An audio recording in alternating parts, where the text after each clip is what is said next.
I was in my living room before I recorded, and you know what I do? I take songs that are familiar, and I try to see how many different ways can I play it that they haven't been heard quite that way before. And I came up with this idea for Taste of Honey, and I thought it was going to be nice, but then when I got a group together, and we were playing at the Edgewater Inn in Seattle, every time I played Taste of Honey, I got the same reaction that you just had tonight.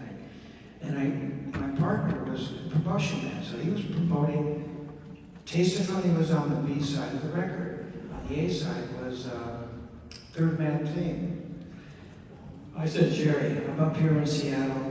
There's a focus group up here. I'm telling you, it's Taste of Honey. Turn the record over. He says, no, man, you can't dance to that thing. It stops and starts. Radio's not going to like it. I said, I don't know if radio's going to like it or not. I'm telling you, there's a turn the record over.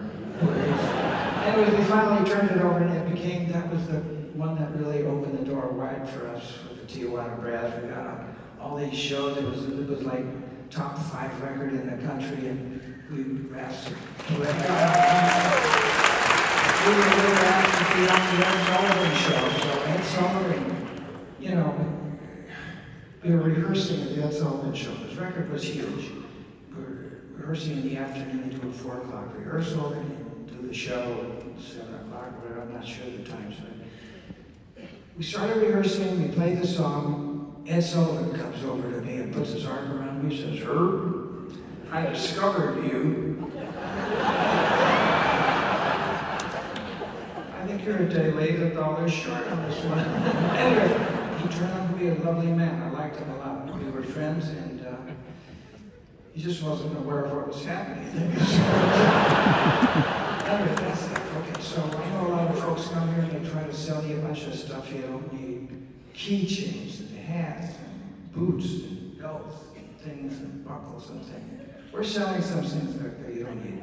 You seriously don't need it. It's got some of the songs we played tonight and some other little tchotchkes, maybe a t-shirt or two. I'm not sure exactly what they're saying. All this money goes into the Herb Alpert Foundation, supporting the arts.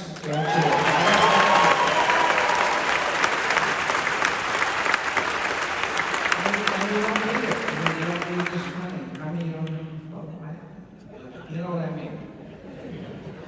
Interesting. You know, the older I get, the more confused I am about what I'm saying. At times, I'm okay. What was I going to tell you? Okay, so we're going to play our last number, and instead of me walking off and coming back, and I'm going to...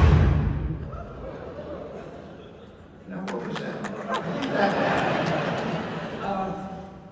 I'm going to stay here. This is our last number for this thing. We're going to keep going, but I'm not walking off, okay? So, okay, here's my version of Zorba Green.